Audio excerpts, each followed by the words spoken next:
1 Coríntios, capítulo 3, versículo 18 até o 23, viu, Rodrigo? Até 23. O texto diz assim: que ninguém engane a si mesmo, né? Se algum de vocês pensa que é sábio neste mundo, faça-se louco para se tornar sábio.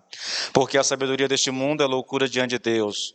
Pois está escrito: ele apanha os sábios na própria astúcia deles. E também o Senhor conhece os pensamentos dos sábios e sabe que são pensamentos vãos. Portanto, ninguém se glorie nos homens, porque tudo é de vocês, seja Paulo, seja Apolo, seja Cefas, seja o mundo, seja a vida, seja a morte, sejam as coisas presentes, sejam as futuras, tudo é de vocês, e vocês são de Cristo, e Cristo é de Deus. Queridos, vamos orar ao Senhor mais uma vez? Pai, nós louvamos. Louvamos e bendizemos o teu nome, Senhor. Damos graça porque temos o privilégio de estarmos aqui na tua presença e de podermos ouvir a tua palavra, Senhor. Deus, que o Senhor fale conosco, que de fato o Espírito Santo aplique ao nosso coração a tua palavra em o nome de Jesus, que ele abra o nosso entendimento para que a palavra seja bênção na nossa vida, em o nome do Senhor Jesus Cristo. Amém e amém. Vamos lá, queridos. Eu vou voltar para essa mensagem, porque eu comecei essa mensagem antes de sair de férias, eu peguei 15 dias de férias, né? E eu queria voltar com ela. Aqui nesse texto, Paulo está concluindo toda a mensagem lá do versículo 21, do capítulo 1, no capítulo 2, né, a respeito da sabedoria humana e a sabedoria de Deus, tá? Ele colocou primeiro a sabedoria humana, falou do que é essa sabedoria humana, depois ele trouxe a nós a sabedoria de Deus, explicou isso, agora ele está concluindo esse pensamento, queridos, a respeito da sabedoria humana. E como eu utilizei um título na mensagem anterior, eu vou repetir o mesmo título, tá bom? Nós vamos falar aqui a respeito da inutilidade da sabedoria humana. É a conclusão que Paulo faz a respeito da sabedoria humana, tá bom? De um lado, a sabedoria de Deus, revelada pelo Espírito Santo, do outro lado, a sabedoria humana, no caso aqui dos coríntios, né? É uma sabedoria manifesta nos filósofos da época, tá bom? Então a gente está aqui finalizando, na verdade, essa mensagem de Paulo, ele está concluindo isso, e ele conclui exatamente falando, queridos, a respeito da inutilidade da sabedoria humana. E a primeira coisa que Paulo diz aqui a respeito disso é que a sabedoria humana, ela produz auto-engano, tá? É o que Paulo diz. Eu vou apenas reprisar rapidamente aqui esse conceito direitinho, aí eu sigo com a nossa mensagem, tá? O versículo 18 diz assim: que ninguém engane a si mesmo, tá? Ele está falando do auto-engano. Tá? Esse auto-engano, irmãos, é uma coisa terrível de se lidar, tá? É algo que todos nós estamos sujeitos, tá? Todos nós, sem exceção, estamos sujeitos a esse auto-engano. Achar que nós somos sábios, quando na verdade nós não somos, né?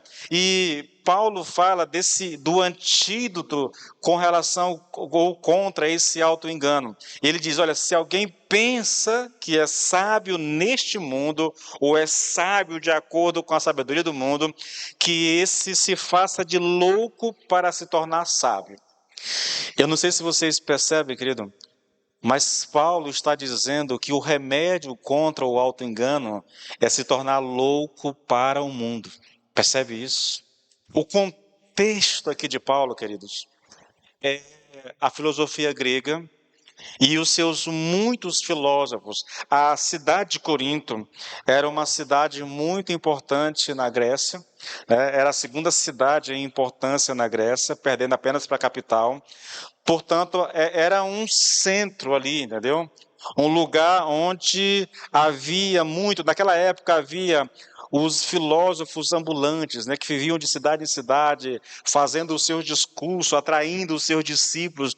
E isso encantou de tal maneira a igreja de Corinto que eles adotaram a mesma postura secular dos filósofos, trouxeram para dentro da igreja o mesmo tipo de problema, a competição entre os líderes. Daí um dizer, eu sou de Pedro, o outro dizer, eu sou de Paulo, eu sou de Apolo, eu sou de Cristo.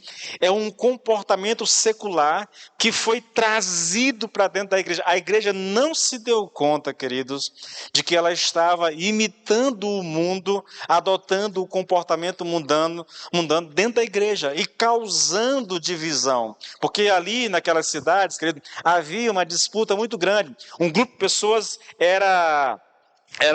admirava um determinado filósofo, outro grupo admirava um outro filósofo, e eles ficavam discutindo entre si para saber qual dos filósofos, eu estou com dificuldade de falar filósofos, mas porque eu estou com o dente aqui inchado, que quando eu falo a língua trisca nele e dá um choque aqui, vai ser difícil, mas eu vou tentar ir até o final, tá? Então, a disputa ali entre eles era para saber qual dos filósofos era maior, era mais importante. E esse negócio isso fazia parte, era um traço tão cultural daquela cidade, que a igreja simplesmente adotou a mesma postura dentro dela. Daí um grupo de Paulo, um grupo de Apolo, um grupo de Pedro, outro de Cristo, entendeu? É disso que Paulo está tratando aqui. E ele diz, olha, o remédio contra esse tipo de auto-engano que vocês estão praticando aí é se tornar louco para o mundo, irmãos. E o que é se tornar louco para o mundo, irmãos? É viver de acordo com a palavra de Deus. Se você quer ser louco aos olhos do mundo, viva de acordo com a palavra de Deus. É crer naquilo que ela diz, que a palavra de Deus diz, e ajustar toda a nossa vida aos padrões estabelecidos por Deus em sua palavra. No caso daqueles irmãos, querido, implicaria em abandonar a paixão pela filosofia e abraçar de todo o coração a mensagem do Evangelho, porque eles estavam fazendo o processo inverso. Eles estavam abraçando a filosofia e deixando de lado a mensagem do Evangelho. E Paulo diz, não, isso é loucura, isso é ser sábio à luz do mundo, é ser sábio segundo o mundo. Mas se vocês querem ser sábios de acordo com a sabedoria de Deus, então vocês precisam inverter esse processo. Vocês precisam abandonar a paixão pela filosofia e abraçar de todo o coração a mensagem do Evangelho. Eu espero que você entenda, querido, que essa mensagem, ela não está dizendo de maneira alguma que a gente não deva valorizar a filosofia, tá? Não é isso, por favor, não entenda dessa maneira, não está sendo dito isso, tá bom? O problema aqui, com Paulo aqui, não era esse. O problema de Paulo aqui é que eles amavam de maneira tão apaixonada a filosofia e os seus filósofos, que eles simplesmente trouxeram isso para dentro da igreja, entendeu? E ajustaram a vida da igreja à filosofia da sua época. Esse é o problema, querido. Não tem nada a ver você ler um bom livro filosófico, tá bom? Até indico, né? Tem alguns livros muito bons de filosofia que você pode ler, na verdade. Nada contra o conhecimento filosófico. A questão não é essa. Eu vou falar disso daqui a pouco, tá bom? Mais um pouquinho a respeito disso, tá? Dando sequência, queridos, o segundo problema que a gente trata aqui em relação à inutilidade da sabedoria humana é que a sabedoria humana ela é loucura diante de Deus. Porque a sabedoria deste mundo é loucura diante de Deus. Pois está escrito, ele apanha os sábios na sua própria astúcia, né? E também o Senhor conhece os pensamentos dos sábios e sabe que são pensamentos vãos. Isso aqui, querido, é um daqueles textos que a gente deveria levar a sério e fazer dele uma profunda reflexão. Deus diz, a sabedoria do mundo é loucura diante de Deus. Olha que coisa impressionante. Aqui é importante notar que esse texto é disso que eu estou falando, sabia? Que coisa barulhenta, irmãos, olha. Que negócio barulhento. Esse texto explica e fundamenta o que foi dito no versículo anterior, tá? Eu vou abrir o texto aqui, vou deixar aberto aqui em 1 Coríntios, irmãos. Vamos lá. É para a gente ter uma noção do que Paulo está colocando. Vocês sabem, a gente prega expositivamente. Então, é importante que a gente tenha consciência. Veja, que ninguém engane a si mesmo. Se algum de vocês pensa que é sábio neste mundo, faça-se louco para se tornar sábio. O versículo 13, tá? O versículo 13, ele explica o que Paulo disse no versículo 19, explica o que Paulo disse no versículo 18, e não só explica, tá bom? Mas ele fundamenta aquilo que ele disse no versículo 18. O que ele disse foi, querido, aquilo que o mundo julga inteligente, sábio e que por consequência valoriza, o texto diz que para Deus isso é loucura, é tolice, é tolice. Eu vou te dar um exemplo do que Paulo está citando aqui, e eu vou fazer isso citando o Wisby. O Wisby é um comentarista muito famoso, né? Quase todo estudioso da Bíblia conhece o Wisby, e ele tem algumas sacadas legais a respeito disso. Olha o que ele diz aqui, olha. Alguns membros de igreja ficam perplexos quando descobrem que não se pode dirigir uma congregação da mesma forma como se administra um negócio. Isso não significa que não devemos seguir princípios adequados de gestão, mas o funcionamento de uma igreja é totalmente distinto, é diferente. Existe a sabedoria do mundo que funciona para o mundo, mas que não funcionará para a igreja. Observe que o que Paulo está condenando aqui nos crentes de Corinto é exatamente isso. Eles estavam tentando fazer funcionar a igreja com a sabedoria do mundo. E Paulo está dizendo, isso é loucura, isso é tolice, na verdade. Agora veja, o Wisby vai explicar o que ele disse aqui. Ele diz assim, o mundo depende de promoção, do prestígio e da influência do dinheiro e das pessoas importantes. A igreja depende da oração, do poder do Espírito, da humildade, do sacrifício e do serviço. A igreja que imita o mundo pode parecer bem-sucedida nesse mundo, mas na eternidade se transformará em cinzas. A igreja, no livro de Atos, não tinha nenhum dos segredos do sucesso que parecem tão importantes hoje. Não tinha qualquer propriedade, não tinha influência no governo, não tinha fundos, né? Lembra lá de Pedro e João indo ao templo, que eles encontram lá o aleijado lá? Pedro diz, olha, nós não temos ouro nem prata, mas o que nós temos, isso nós te damos. Em nome de Jesus, levante-se, né? E ande. Alguém já disse que hoje a igreja não pode mais dizer isso. É lógico que é uma forma, isso é uma abordagem geral, tá bom?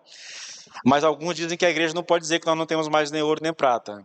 O problema da igreja hoje não é isso. O problema da igreja hoje é o poder que lhe falta, entendeu? É o poder que lhe falta. É interessante, né, irmãos? O cara está pedindo ajuda. E Pedro diz, olha, nós não temos como te ajudar financeiramente. Não tem ouro, não tem prata, não tem recurso.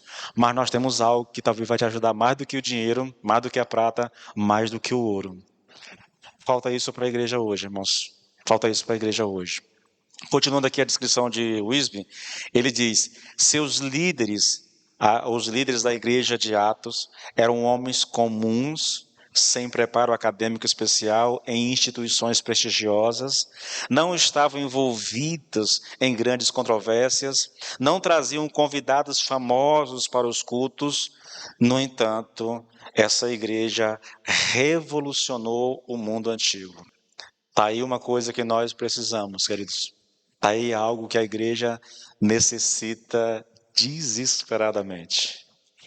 Olha, queridos, eu sei, nós somos uma igreja pequena e nós não temos tantos recursos assim. Mas eu sou grato a Deus por aquilo que Ele tem nos dado. É lógico que eu queria mais, tá? Mas mais do que o recurso, mais do que o dinheiro, né? Mais do que gente importante na igreja, mais do que gente famosa, mais do que marketing, mais do que qualquer outra coisa. Irmãos, nós precisamos do poder do Espírito Santo na vida da igreja. Todas essas coisas são. É importante que a igreja faça marketing, é importante que a igreja saiba aproveitar, né, as pessoas que fazem parte da sua realidade, usando isso para promover o reino de Deus, mas nenhuma coisa, querido, nenhuma dessas coisas podem salvar vidas. Só o poder do Espírito Santo pode, de fato, transformar o coração de um homem e de uma mulher. Sabiam disso? Esse é um dos motivos pelos quais a gente vai estar orando 3 vezes por semana. Isso de manhã. Nós vamos manter o nosso culto de terça-feira, de oração na terça-feira. Então, praticamente, nós vamos estar orando 4 vezes por semana. E isso ainda é pouco. A partir de janeiro agora, de fevereiro agora, nós vamos voltar com as nossas vigílias, tá? Com os retiros e tudo mais. Porque, queridos, nós precisamos buscar a Deus. Nós precisamos do poder do Espírito Santo na vida da igreja, irmãos. Se nós queremos, e eu imagino que você queira, assim como eu quero de todo o meu coração, entende? Alcançar as pessoas, ver as pessoas sendo transformadas, ver as pessoas sendo libertas pelo poder do Evangelho, então nós precisamos do poder do Espírito Santo na nossa vida. E aqui, querido, veja, eu espero que você entenda, irmãos, quando eu digo que a igreja não usa a sabedoria do mundo, que os líderes da igreja de Atos não tinham suas formações e tudo mais, eu espero que você entenda que isso não significa que essas coisas não são importantes, são. Um pastor, por exemplo, querido, um pastor de igreja, ele deve ter uma formação teológica, irmãos, sim, é necessário, entendeu? Ele tem que ir para um seminário, ele tem que estudar grego, tem que estudar hebraico, tem que estudar teologia, essa coisa toda, porque isso vai ajudar ele no desenvolvimento do seu papel ali, do seu trabalho, entendeu? É necessário, sim. Não é que isso seja é fundamental no sentido de que sem isso alguém não possa fazer a obra. Não, irmãos. Eu conheci homens que aprenderam a ler ensinando a Bíblia, através da Bíblia. Conheci, jubilou tem pouco tempo agora, entendeu? Viveu a vida toda no ministério pregando, e enquanto era pastor com uma igreja grande, ele era um homem praticamente iletrado. Não tinha conhecimento nenhum. Mas a paixão dele por Cristo, entendeu? A dedicação dele ao estudo da palavra, nas suas limitações, nunca foi a um seminário. Nunca foi. Se você der um texto grego para ele, ele vai pensar que você está xingando ele, porque ele não sabe nada de grego, entendeu? Mas, no entanto, era usado por Deus. Eu só quero que você entenda, querido, porque a gente é dado a extremismos, né? A gente ou está num extremo ou está no outro. Quando eu digo que a igreja não precisa de pessoas acadêmicas ou das estratégias seculares, eu não estou dizendo que tudo isso é desprezível. Não, irmãos. Eis aqui um trabalho, aqui, o marketing dos irmãos aqui na igreja é uma coisa sensacional, irmãos. A gente precisa reconhecer isso. É necessário, ajuda no desenvolvimento do trabalho, né? O marketing não vai salvar ninguém, isso é fato. Mas é tão necessário, querido, quanto a pregação da palavra, quanto o louvor.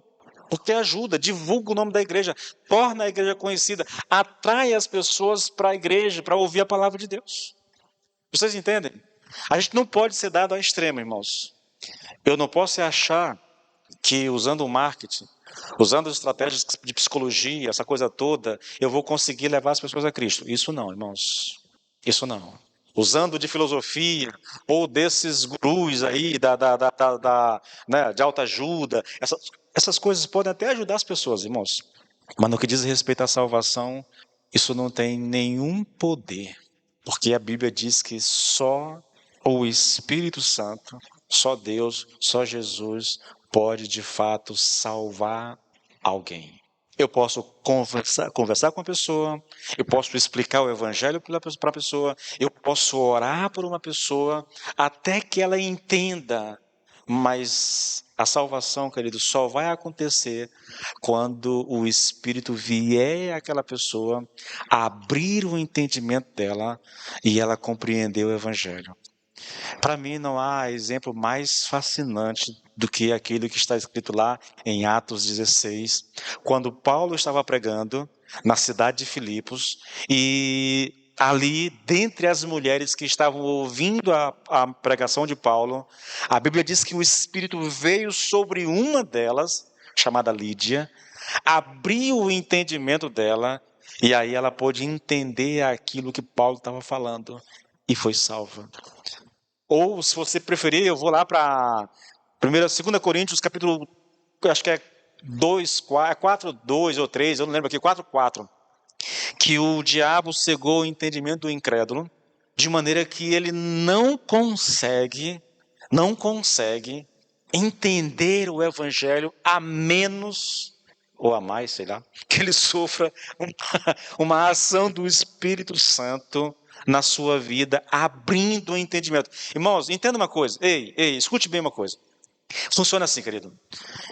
Você pode me entender. Intelectualmente você pode me entender. Se você acompanha as minhas ministrações lá nas redes sociais, os videozinhos de 10 minutos, eu estou falando sobre isso. Postei um vídeo hoje exatamente sobre isso, o que é a fé bíblica e uma fé intelectual. Eu estou abordando exatamente essa questão. A fé intelectual, querido, é aquela que eu ouço, eu digo assim, só há salvação em Jesus Cristo. Está lá escrito, Atos 4,12, não há salvação em nenhum outro nome dado entre os homens, senão Cristo. Tá? Só há salvação por meio de Jesus Cristo. Você entende isso. Eu sei que para ser salvo, eu preciso aceitar Cristo. Agora, pergunte, para você que entendeu isso, você quer aceitar Cristo? E você vai dizer, hoje não, pastor. Não é assim, Bianca? Nas células, nas conversas em particular, hoje não. Quer ir para o inferno? Deus me livre de ir para o inferno, pastor. Mas para ir para o céu tem que aceitar Cristo. Quer aceitar Cristo? Pastor, hoje não. Sabe por quê, querido? Porque essa pessoa ainda não está debaixo de uma ação poderosa do Espírito Santo na sua vida. É isso. Eu vou dizer e vou repetir isso aqui. Quando uma pessoa sente no coração o desejo de conhecer Cristo, de servir a Cristo, essa pessoa, mesmo que ela não saiba, ela está debaixo de uma ação do Espírito Santo. Porque esse desejo jamais, em época nenhuma, poderia surgir no seu coração, a menos que ele fosse gerado pelo Espírito Santo. Eu espero que você entenda isso, querido. Eu espero que você compreenda isso. Principalmente nós que pregamos o Evangelho, nós temos que ter essa consciência. Então a gente não vai usar, irmãos, a sabedoria do mundo para tentar converter uma pessoa, porque não vai funcionar. Você pode usar tática, você pode usar de retórica, você pode usar de histórias emocionantes, levar as pessoas às lágrimas. Ela pode até vir aqui à frente dizendo assim, eu quero Cristo, mas de fato não houve uma mudança no seu coração. Porque a mudança só acontece quando o Espírito de Deus age na sua vida. Vamos voltar para cá para o texto, senão eu vou longe desse negócio e eu vou ficar só nisso, tá bom? Então deixa eu voltar para o nosso texto. Nós estamos dizendo que o versículo 19, ele explica e fundamenta o versículo 18, tá bom? Observe o que Paulo diz aqui, querida. Olha a exortação. Ninguém engane a si mesmo. Depois, ele explicou essa exortação. Porque a sabedoria deste mundo é loucura diante de Deus. Agora, ele vai fornecer a base bíblica para fundamentar a exortação e a explicação que ele deu, tá bom? Versículo 19, porquanto está escrito. Irmãos, é interessante isso. Tudo que Paulo afirma, tudo que ele diz, está fundamentado no Velho Testamento. É impressionante isso. Porquanto está escrito, ele apanha os sábios na própria astúcia deles. E outra vez, o Senhor conhece os pensamentos dos sábios, que são pensamentos vãos. Roger, ele diz aqui que aquilo que Deus vê como loucura, nós, filhos de Deus, muitas vezes pensamos que é sabedoria. Esse é o drama nosso, irmãos. É a nossa grande dificuldade. Daí a necessidade que nós temos de conhecer a Bíblia, de ler a Bíblia dia após dia, ano após ano, sem parar, irmãos. Para que a nossa mente seja tomada pela palavra de Deus. Para que a nossa mente, a gente vá criando filtros na nossa mente, querido, baseado na palavra de Deus. Senão a gente vai tomar, querido, aquilo que Deus acha louco e achar que isso é inteligente. Achar que isso é sabedoria. Olha os Coríntios, tá? Existe aqui, querido, dois sentidos em que isso é verdade ou em que se pode dizer que a sabedoria é loucura. Veja, há dois sentidos em que eu posso afirmar que a sabedoria do mundo é loucura. Primeiro, mesmo a verdade ou o conhecimento verdadeiro se torna louco se é usado para alcançar um fim para o qual não é adequado. Eu vou já explicar isso para você, tá bom? Eu estou explicando que há dois sentidos em que eu posso dizer, sem sombra de dúvida, que a sabedoria é loucura. É o que Deus está dizendo aqui. Torne-se sábio, torne-se louco para ser sábio, entendeu? Porque a sabedoria do mundo é loucura aos olhos de Deus. Veja, a filosofia grega, querido, ela tinha a aparência de sabedoria e conhecimento, mas ela não levava em consideração a Deus e a revelação de Cristo. Vê se você consegue entender isso aqui, querido, tá bom? Olha só, embora houvesse na filosofia grega, né, aparência de sabedoria e conhecimento, ela não levava em consideração a revelação de Cristo, tá? Por isso, ela refletia a ignorância daqueles homens quanto às coisas de Deus. Ainda que essa filosofia fosse proposta pelos homens mais inteligentes e cultos da época. Os filósofos eram inteligentes? É só você ler filosofia, irmãos, e você vai entender isso. Homens altamente intelectuais, cabeção mesmo, sabe? Então, eles dominavam o assunto, política, história, essa coisa toda, eles dominavam isso como ninguém. Agora, veja que coisa interessante. Eles não levavam em consideração o evangelho. Eles não levavam em consideração, querido, as coisas de Deus. Para boa parte dos filósofos, eles criam em panteísmo, eles criam num monte de deuses. É só você olhar a questão, tanto a Grécia como a Roma, né? Os seus panteões de deuses, eles criam nisso. Eles não levavam em consideração o evangelho, a mensagem do evangelho, Cristo como nosso Salvador. Então, por mais que eles fossem pessoas inteligentes, eles se perdiam quando o assunto era salvação. Mas por quê? É simples, irmãos. A filosofia, ela não tinha e não tem como finalidade levar as pessoas a Deus. É um conhecimento e há uma verdade na filosofia, mas a verdade filosófica, ela não tem como propósito levar o homem a Cristo. Então, ainda que seja verdade, no que diz respeito à salvação, é loucura. É loucura os crentes de Corinto abraçando a filosofia, abraçando a cultura da sua época, trazer isso para dentro da igreja e achar que com isso eles vão pregar o evangelho e vão se dar bem. É loucura, irmãos. Por quê? Porque a filosofia não tem a finalidade de levar as pessoas a Cristo. A psicologia, por melhor que ela seja, por mais útil que seja, ela não tem a finalidade de levar as pessoas a Cristo. O que leva as pessoas a Cristo é a mensagem do evangelho. Ponto, tá? Então, repetindo aqui, querido, mesmo a verdade ou o conhecimento verdadeiro se torna louco se é usado para alcançar um fim para o qual ele não é adequado. Aí eu digo a vocês, a filosofia não tem como finalidade levar as pessoas a Cristo. Ou, trazendo para hoje, eu posso dizer, a psicologia, por mais que seja um conhecimento verdadeiro, não tem como finalidade levar as pessoas a Cristo. E a segunda questão aqui é, muito do que se considera sábio entre as pessoas é em si loucura e não apenas o meio para um fim. Ou, facilitando um pouco isso aqui, nem tudo que parece ser sabedoria é realmente sensato. E algumas ideias podem ser um pouco loucas por si mesmos. E aí, Nicodemos diz, os sábios entre os gregos eram, na verdade, loucos diante de Deus por proporem teorias e ideias acerca do mundo, do homem e da divindade que meramente refletiam as limitações, as fragilidades, a ignorância e a pecaminosidade de suas mentes e corações. Por isso você vai encontrar entre os gregos um monte de deuses.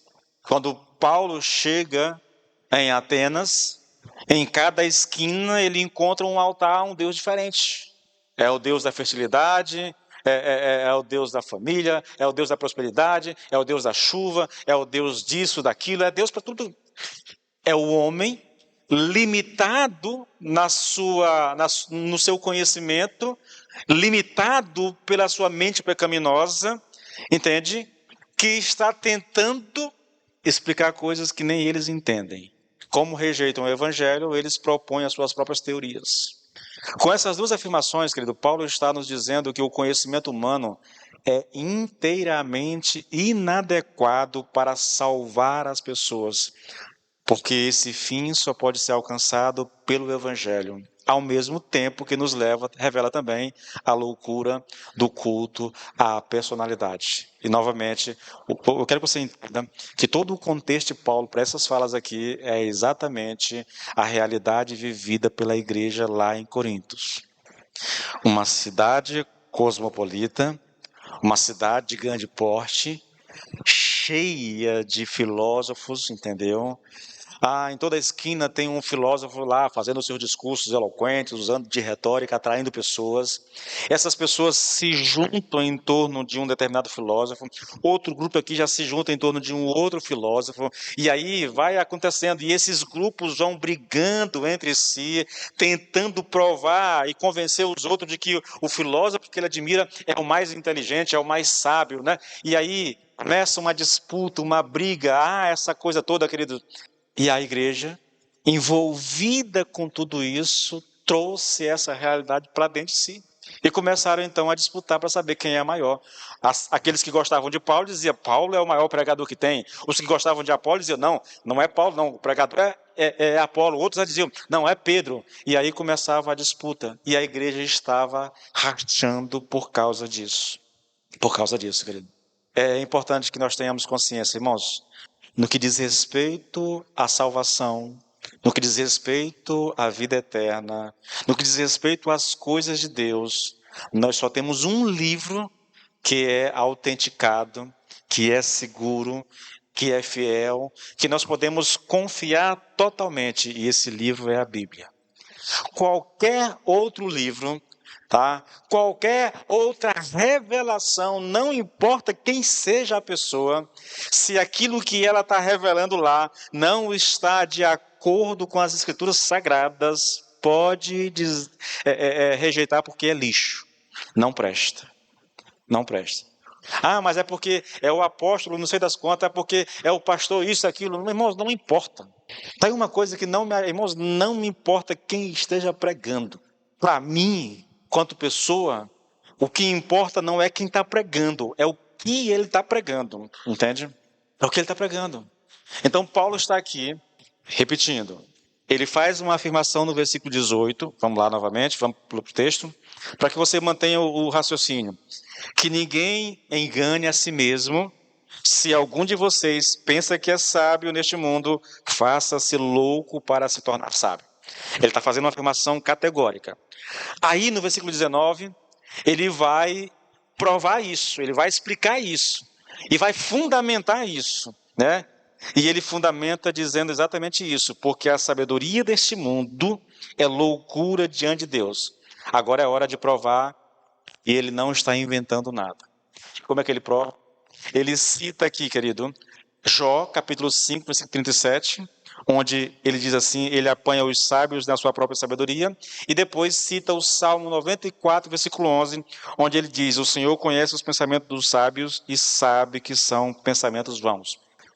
A intenção de Paulo, ao citar esses dois textos, é convencer os crentes de Corinto a renunciar ao apego deles aos mestres de filosofia e retórica, aos sábios deste mundo, e com isso pararem de se gloriar nos pregadores preferidos e terminar com os partidos em torno deles. Qual é a intenção de Paulo? Paulo quer pôr um ponto final no racha que havia dentro da igreja, na divisão que estava acontecendo dentro da igreja. Uma igreja dividida, irmãos. 4 partidos. Ainda que Paulo cita isso lá no começo do capítulo 3, depois ele não cita mais os 4, vai citar só Paulo, Apolo e Pedro, né? Então a igreja estava dividida. O grupo dos intelectuais com Apolo, né? provavelmente os judeus com Pedro, o grupo dos espirituais, que eram aqueles que diziam, nós somos de Cristo. Esse era os estudiosos dizem que esse era o grupo mais perigoso que tinha em Corinto. Porque eles diziam assim, nós não atendemos a nenhuma autoridade humana, nós só atendemos a Cristo. Esse era um grupo perigoso. Então, a igreja estava dividida, irmãos. Problemas atrás de problemas. E Paulo está tentando, de todas as formas, argumentando com esses irmãos, que aquilo que eles estavam fazendo era loucura aos olhos de Deus.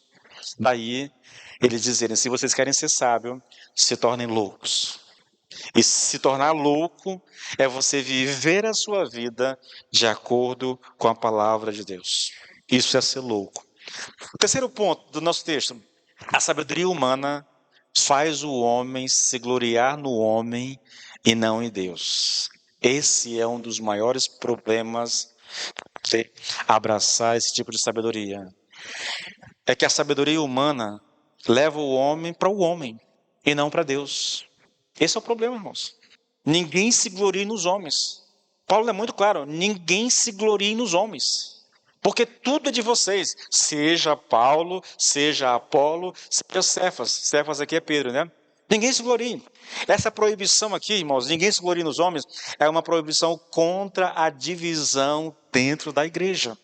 Gloriar-se aqui, né, em qualquer pessoa ou coisa, é ter fé nessa pessoa ou nessa coisa como a base de confiança ou como a fonte de honra ou de bem-aventurança. É basicamente assim, gloriar-se em alguém é ter a sua satisfação, a sua felicidade numa pessoa ou numa coisa, irmãos. É considerar-nos a nós mesmos como abençoados por causa do nosso relacionamento com ela. Eu sou abençoado porque eu estou debaixo da cobertura do pastor X, ou do apóstolo isso, ou de sei lá quem. Entende? Isso é loucura. Eu diria a vocês que isso é idolatria. Isso é idolatria, irmãos. Ao invés de colocar a sua confiança em Deus, você está colocando a sua confiança em homem, ou em alguma coisa. Quando a gente diz, querido, assim, que nós nos gloriamos em Cristo, tá? É porque a nossa confiança está nele. Quando eu digo eu me glorio em Deus, eu estou dizendo a minha confiança está em Deus. Eu sou abençoado porque eu me relaciono com Deus. Mas se eu me glorio no homem, olha, eu tenho algumas preferências, vocês sabem disso. Em termos de músicas cristãs, música cristã, eu tenho as minhas preferências, irmãos. Mas eu não me glorio nessas pessoas, eu só gosto daquilo que elas produzem. Em termos de pregadores, de comentaristas, eu tenho as minhas preferências, entendeu? Eu não, até porque não tem como a gente ler todo mundo, né? Então você escolhe um grupo de pessoas que você se identifica e você passa a estudá-los, entende? Sem rejeitar os outros, mas a preferência é aquela. Isso não é gloriar-se em alguém. Eu disse a vocês, já disse, digo e repito até morrer, para mim não há escritor, não há pregador tão claro, tão bom naquilo que faz, tão abençoado por Deus, tão iluminado por Deus, como o Martyn Lloyd-Jones. Não conheço, irmãos. Não conheço. Eu leio muitos. Eu leio grandes homens de Deus. Eu vou citar daqui a pouco aqui, se der tempo, eu vou citar aqui J.A. Carson. É entre os estudiosos, aí, entre os pastores, o estudioso mais profundo que nós temos, o maior estudioso bíblico que nós temos hoje, na atualidade, é J.A. Carson. Aí nós temos John Piper. Aí nós temos tantos outros, Gordon Free, gosto demais de Gordon Free, entendeu? O Wisby, eu cito muito aqui o Wisby. Matthew Henry, eu cito demais aqui com vocês aqui. A Douglas Moon, que eu descobri agora, são homens tremendos de Deus. Homens abençoados mesmo, Calvino, né? Charles Hodge, são grandes vultos do passado, entendeu? Que nos abençoaram e nos abençoam ainda com seus escritos. Eu me utilizo desses homens o tempo todo, daquilo que eles deixaram. Mas isso não quer dizer que eu me glorio neles, irmãos. Eu posso discordar daquilo que eles ensinam. Eu tenho liberdade para isso. Eu diria até que eu tenho autonomia para isso, na verdade. Eu disse para um pastor amigo meu esses dias, né? Quando nós admiramos demais uma pessoa, nós corremos um risco muito grande. É de pegar tudo aquilo que aquela pessoa diz como verdadeiro sem questionar. Eu acho isso um perigo, irmãos. Sabe por quê? Porque não existe ninguém infalível. Não há homens infalíveis, irmãos. Não há. E se não há infalíveis, ontem foi dito lá no nosso culto de casais, né? Nós somos pecadores, todos nós. Por mais santos que sejamos, ainda temos a raiz do pecado em nós. Somos falhos, vamos errar. E a gente não pode fugir disso, irmãos.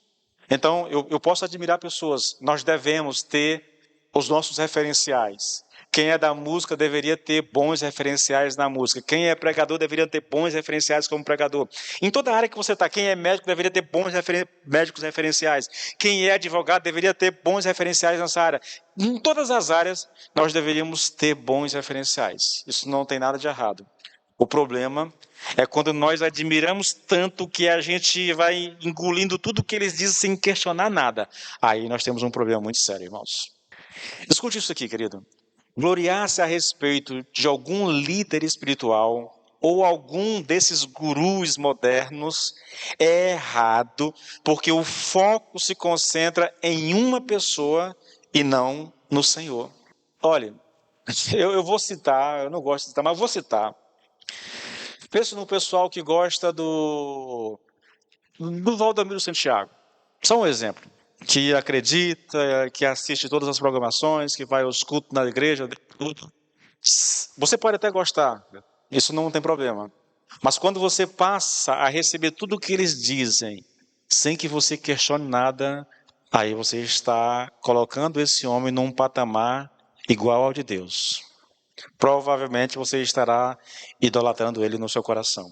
Ou pegue aí um Edir Macedo da vida, ou um desses gurus aí, que tem aí, Pablo Marçal, Tiago Brunet, e tantos outros que nós temos aí, entendeu? Aquele lá famosinho lá, que prega sentado, meu nome dele lá, o David Leonardo, entendeu? Pega esses homens, e você passa a absorver todo o conteúdo, sem questionar, só dizendo amém, parece um labigó, concordando com tudo. Querido, você está perdido, irmãos, está perdido. E eu digo a vocês, vocês são ovelhas aqui da Kairos. Questione, querido. Não tenha vergonha de me questionar. Se eu estiver pregando alguma coisa, irmãos, e algum filtro em você for acionado, anote isso em algum lugar. Me chame na segunda-feira ou na terça, que se eu não conseguir esclarecer aquilo que eu disse aqui, se você tiver razão, eu já disse isso a vocês, eu não tenho nenhum problema de voltar aqui no domingo seguinte e corrigir o que eu disse. Vai ser difícil, tenho certeza. Mas vocês podem fazer, tentar fazer, entendeu?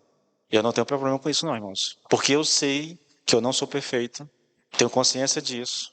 Eu sei que eu posso errar na minha interpretação, irmãos. Por isso que eu me abro a esse tipo de correção.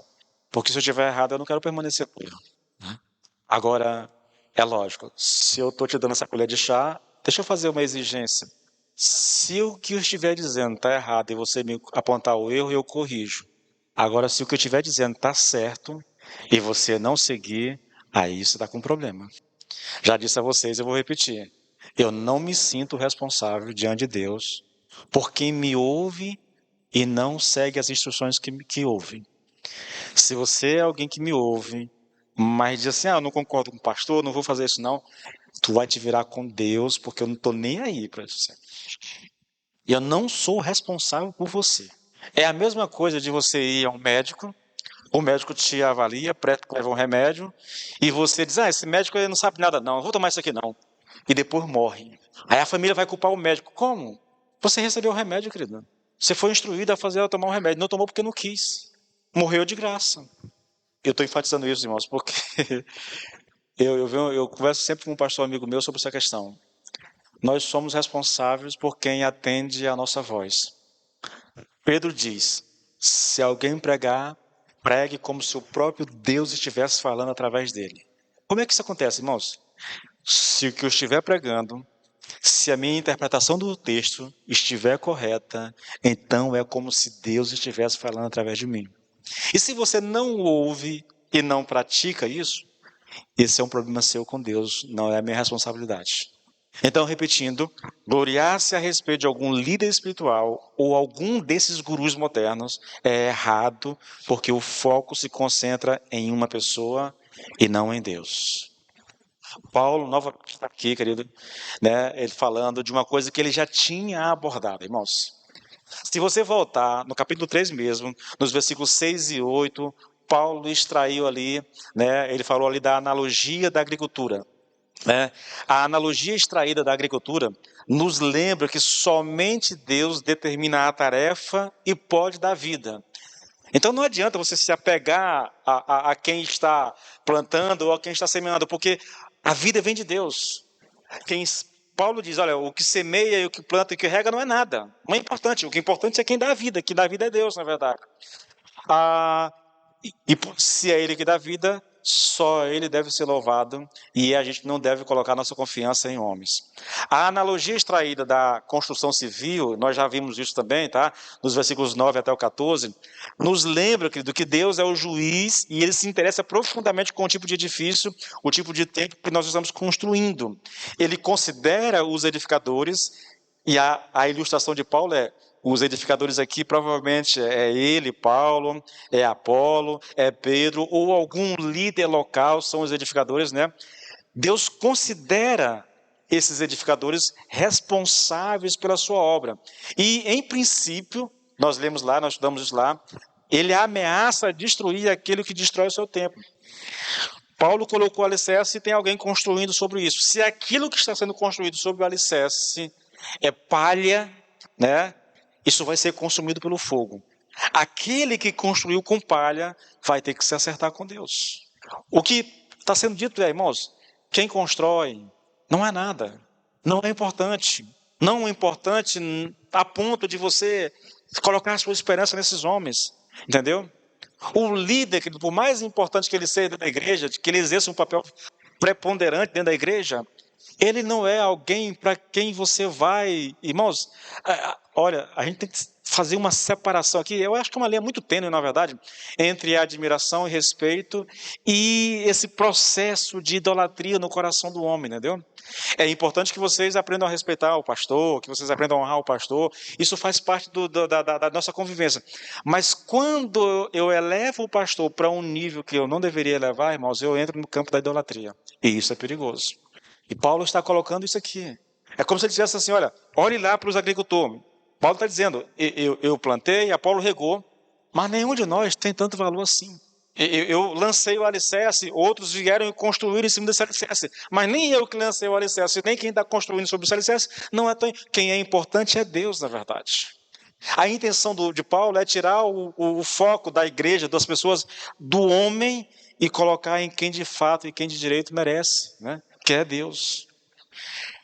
Se você voltar, querido, ao primeiro capítulo dessa carta, nós vamos ver que Paulo tinha defendido a prioridade mais simples e mais fundamental da vida cristã. Qual é? Está lá no versículo 31 do capítulo 1.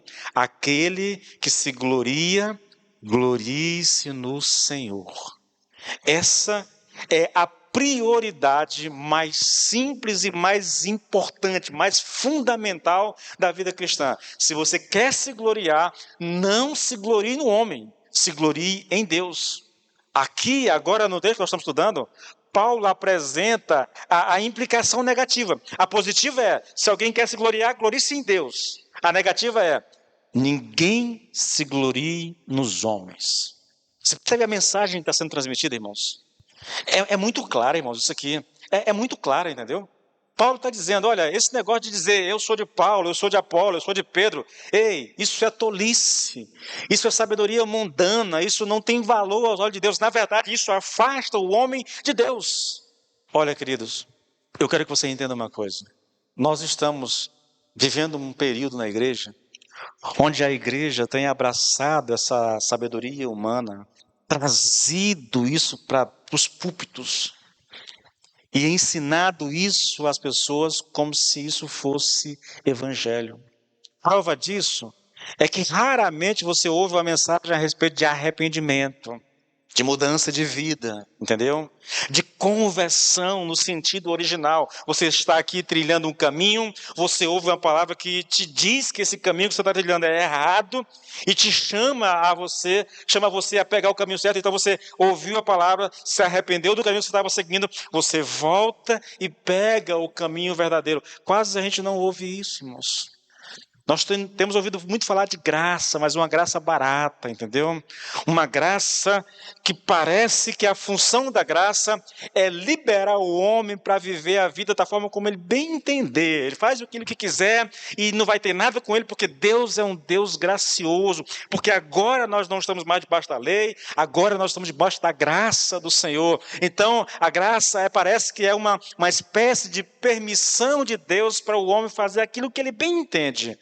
Queridos, quão distante isso está do verdadeiro evangelho, irmãos.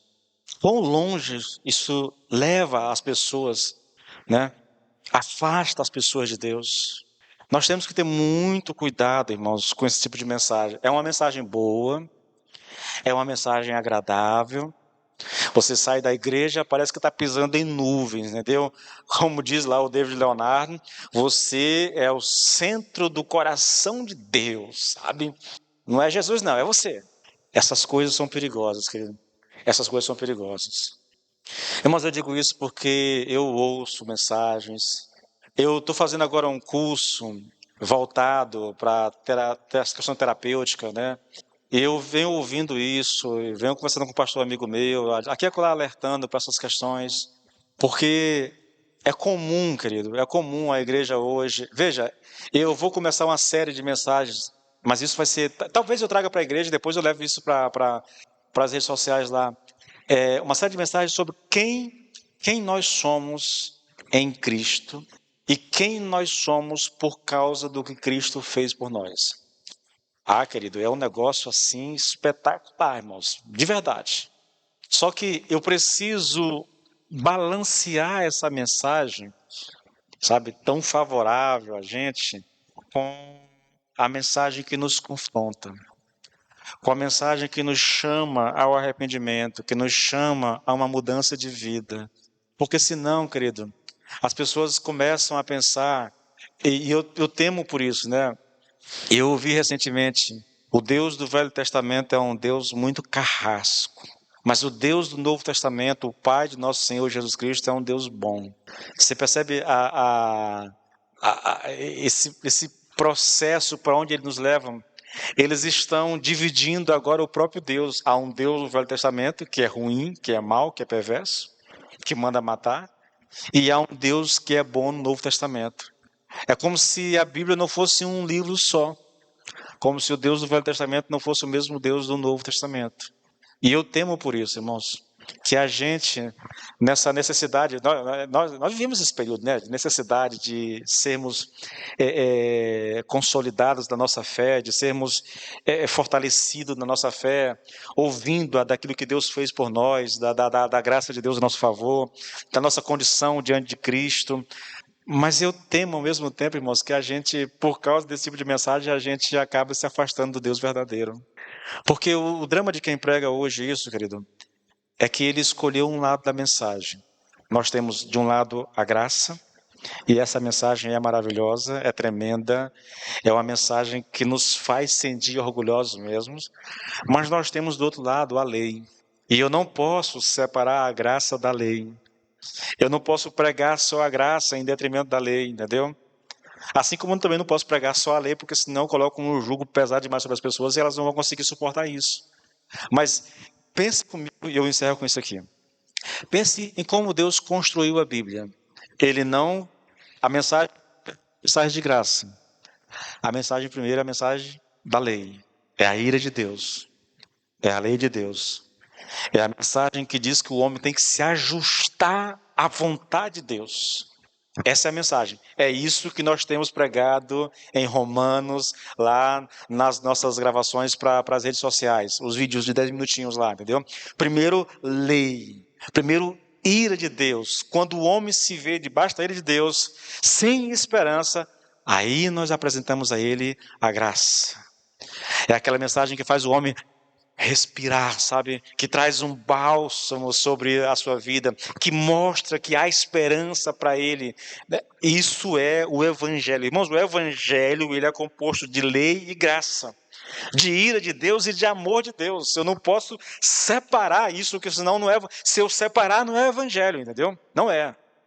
Ah, pastor, mas as boas novas. As boas novas incluem a mensagem da ira de Deus e da lei de Deus, irmãos. A gente não pode, de maneira alguma.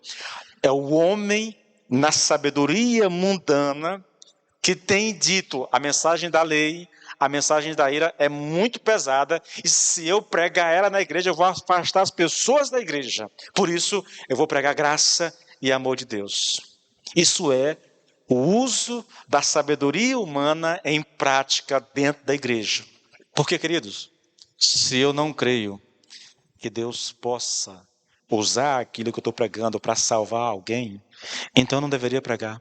Se eu não acredito, irmãos, que Deus possa usar uma mensagem de ira, baseada na lei, que chama ao arrependimento para salvar uma pessoa, então eu não devo pregar, irmãos. Não devo pregar. Porque o meu chamado como pastor é para uma confiança absoluta em Deus. Eu prego e deixo o resultado com Deus. Nós temos orado, temos buscado ao Senhor, temos pedido ao Senhor que fale. Nós não queremos confiar em sabedoria humana, nós não queremos depender do braço, nós dependemos do Espírito de Deus e nós cremos que o Espírito a seu tempo fará a obra que tem de fazer no coração de cada um. Amém, queridos? Nós vamos encerrar por aqui, tá bom? E sem concluir, irmãos, ainda não deu para concluir, tá bom? Semana que vem eu concluo essa mensagem a respeito da sabedoria humana, da inutilidade da sabedoria humana. Vamos nos colocar de pé, por favor? Pai, nós louvamos o teu nome, Senhor. Nós bendizemos a ti. Nós damos a graça, Senhor, damos graças ao Senhor porque é um privilégio, Senhor, poder ouvir a tua palavra, Senhor.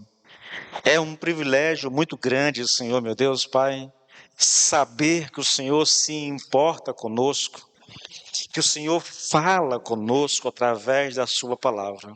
Minha oração por cada um de nós que estamos aqui é que o Senhor, na sua infinita graça, misericórdia e bondade, por meio do seu Espírito, abra o nosso entendimento, ilumine o nosso entendimento, de maneira que a tua palavra, Senhor, seja bênção na nossa vida, Senhor.